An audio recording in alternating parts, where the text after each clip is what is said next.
प्यारे लोगों, संतमत के सत्संग से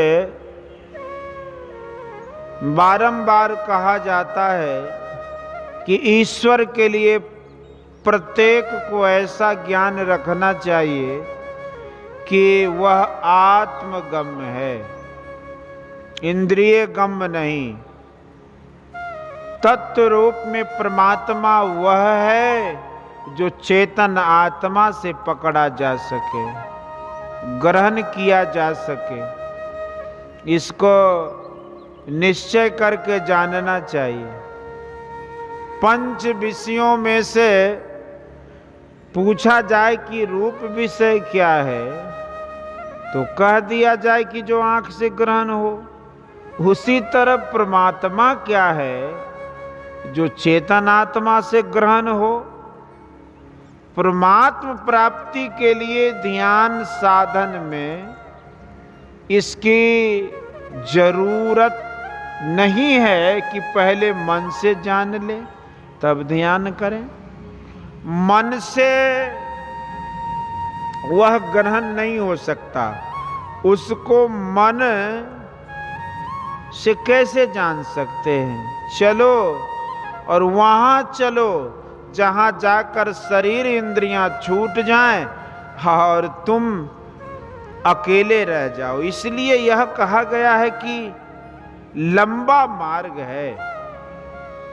कबीर साहब ने कहा कि लंबा मार्ग दूर घर, बिकट पंथ बहुमार, कहो संतो क्यों पाइए, दुर्लभ हरि दीदार। परमात्मा यहाँ वहाँ सर्वत्र है, किंतु अपनी कमजोरी के कारण हम पहचान नहीं सकते। कमजोरी क्या है? इंद्रियों के संग में रहना। जो लोग ऐसे हैं जिनके साथ रहने से ज्ञान की कमजोरी होती है, ज्ञान गिरा रहता है, तो ज्ञान की कमजोरी होती है, ज्ञान गिरा रहता है तो उनके संग से वह भ्रष्ट हो जाता है। इसी तरह चेतन आत्मा को इंद्रियों का संग हो जाने के कारण इसकी अपनी शक्ति हीन हो गई है। ऐसा विश्वास करना चाहिए कि प्रत्येक मनुष्य आत्मा को जान सकता है। मनुष्य शरीर में रहकर जो परमात्मा को नहीं जानता है, वह कष्ट में पड़ा रहता है। जानना दो प्रकार से होता है, श्रवण मनन द्वारा और साधना के द्वारा प्रत्यक्ष करके। श्रवण मनन के द्वारा अप्रत्यक्ष रूप से पहले अवगत कर लेता है, तब साधना द्वारा परमात्मा को प्रत्यक्ष रूप से जानने लग जाता है। परमात्मा वह है जो इंद्रिय गम्य नहीं है। इसके लिए जो साधना करता है वह उस रास्ते पर चलता है जो उसको पार कर गया है। जिसने केवल पद पा लिया है, उससे परमात्मा हेराया हुआ नहीं रहेगा।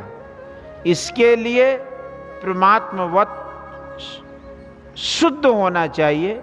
जिसकी इंद्रियां शांत नहीं है, जो पाप कर्मों से निवृत्त नहीं हुआ है, वह उसे प्राप्त नहीं कर सकता है। इंद्रियों का विषयों से छूट कर रहना नहीं हो सकता है। तो मितभोगी स्वल्प भोगी होते हुए उससे उदास रहना चाहिए। मितभोगी बनो, विषय के स्वाद से उदास रहो। मनुष्य शरीर को उस काम में लगाना है जिससे मनुष्य शरीर सफल होता है। गोस्वामी तुलसीदास जी ने कहा है कि यही तन कर फल विषय न भाई, स्वर्गौ स्वल्प अंत दुखदाई। यदि ठीक ठीक निर्विषय की ओर अपने को लगाना है तो विषय की इच्छा मत करो, परमात्मा की ओर चलो।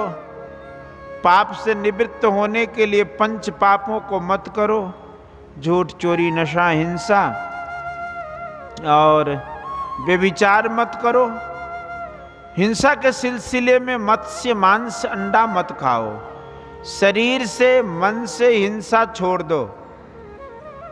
लोग बहुत प्रश्न किया करते हैं कि अनिवार्य हिंसा होती ही रहती है, तो अनिवार्य हिंसा के विषय में समझो, वार्य हिंसा को छोड़ो। खेती करने में हिंसा होती है, राष्ट्र पर कोई चढ़ाई करे तो इससे हिंसा होती है, अनिवार्य हिंसा है।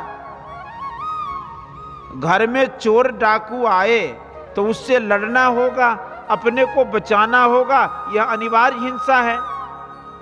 सांस लेने में हिंसा होती, औषधि खाने में से कीटाणु मरते, इसमें हिंसा होती, लेकिन यह अनिवार्य हिंसा है। युद्ध करके राजा लोग यज्ञ करते थे क्योंकि युद्ध में भी हिंसा होती थी। अनिवार्य हिंसा से बच नहीं सकते, किंतु वार्य हिंसा से बचो। कितने लोग रोग से पीड़ित होते हैं तो डॉक्टर कहें, डॉक्टर उन्हें मछली मांस और उसका सुरवा खाने के लिए कहते हैं, किंतु कितने नहीं खाते फिर भी संसार में स्वस्थ रहते हैं। महात्मा गांधी जी की पत्नी बीमार हुई, डॉक्टर ने मांस का सुरवा अंडा लेने को कहा, उन्होंने लिया नहीं। संयम और पथ्य जैसा महात्मा गांधी ने बताया, किया, ठीक हो गई, स्वस्थ हो गई। संयम और पथ से ऐसा हो जाता है। जोर देकर ऐसा कहना कि मत्स्य मांस के बिना तुम नहीं बचोगे, झूठी बात है, गलत बात है। यक्ष्मा रोग में बहुत अंडे खिलाए जाते हैं टीवी में। मेरा एक सत्संगी बीमार हुआ, पटना में उसकी इलाज हुई, उसने मत्स्य मांस नहीं खाया, आज भी उसका शरीर है और वह स्वस्थ है। जिस भोजन से अपनी वृत्ति खराब होती है, मन का सात्विक रहना असंभव हो जाता है, वह मत खाओ। अपने धर्म की हानि मत करो। मनुष्य शरीर में पशु शरीर का मांस डालकर पशु वृत्ति मत लाओ। मनुष्य स्मृति में 8 घातक बतलाए गए हैं: अनुमंता, विशिष्टता, निहंता, क्रय विक्रय, संस्कर्ता, चोपहर्ता, च खादश्चेति घातकाः।